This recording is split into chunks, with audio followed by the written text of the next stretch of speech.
국민 여러분, 안녕하십니까? 여기는 대한민국 대표 정치 전문 플랫폼 한국정치TV입니다. 동교동기 문서칭 노무현 개혁단 문희상 민주당 상임고문이 이재명 더불어민주당 대표에 대해 개밥에 도토리라도 청와대 식년 인사회에 갔어야 한다고 말했습니다. 이것은 이재명 대표가 자신의 사법 리스크를 놓고 정부 및 여당과 국한 대결을 넘어서 적대화로 일관하고 있는 행태에 대해 야권 내부에서 비판한 것으로 보입니다. 문희상 상임고문은 1월 3일 CBS 라디오 김현정의 뉴스쇼에 출연했습니다. 이 자리에서 문희상 상임고문은 이재명 대표가 1월 2일 청와대 영빈관에서 열린 대통령실 신년인사회에 참석하지 않고 경남 양산의 문재인 전 대통령 자택을 찾아간 것에 대해서 이렇게 말했습니다. 문희상 상임위원은 자신의 야당 대표 시절을 떠올리며 대통령 주변 행사에 한 번도 안 되고 꼭 갔지만 가면 참 개밥에 도토리라고 말했습니다. 그러면서도 대통령의 상징성, 국가의 첫날을 시작한다든지 이런 큰 행사에는 그래도 참석해야 한다고 설명했습니다. 그리고 그런 의미에서 이번에 안 간 것은 잘한 일이라고는 생각할 수가 없다고 말했습니다.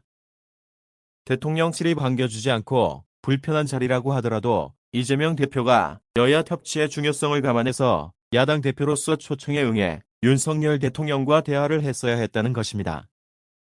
또한 문희상 상임고문은 대통령실이 이 대표를 초청하면서 제대로 예의를 갖추지 않았다는 지적에는 동감을 나타냈습니다. 문희상 상임고문은 최소한 정무수석이라도 전화했어야 한다는 민주당 일각의 지적에 대해서 그렇다. 충분히 그 심정도 이해가 간다라고 말했습니다. 이에 앞서 민주당은 대통령실이 야당 지도부를 초청하면서 전화 한 통 없이 이메일만 보냈다면서 불쾌감을 표시했습니다. 이와 관련해서 문희상 상임고문은 자신의 체험담을 소개했습니다. 문희상 상임고문이 야당 대표 시절 이명박 당시 대통령이 직접 전화해 신년인사회에 초청했었다는 것입니다. 문희상 상임고문은 협치를 하려면 보기 싫어도 여러 가지로 껄끄럽더라도 대화를 시작해야 한다고 밝히고 힘 있는 쪽인 대통령이 먼저 손을 내미는 게 순서라고 강조했습니다.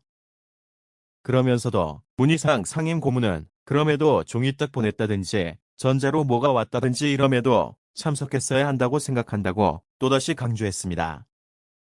문희상 상임고문은 현재의 여야 예치 국면을 동물의 세계, 동물농장에 비유하면서 걱정했습니다. 검찰의 대장동 개발 사업 특혜 의혹 수사가 본격화하면서 여야의 적대화가 선을 넘었다는 것입니다. 문희상 상임고문은 서로적으로 보면 절대 안 된다. 라이벌로 봐야 한다라고 말했습니다. 그러면서 정치라는 건 서로 상생하자는 것인데 그렇게 하면 동물과 뭐가 다른가? 라고 질문했습니다. 그럼 뒤에 동물은 서로 죽이는 걸로 리더가 되지만 이건 포용하고 인내하고 서로 같이 가자 하면서 인간들이 하는 일이라고 강조했습니다.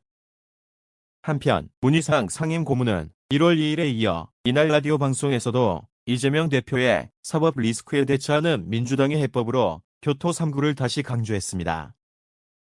지금까지 대한민국 대표 정치 전문 플랫폼 한국정치TV였습니다.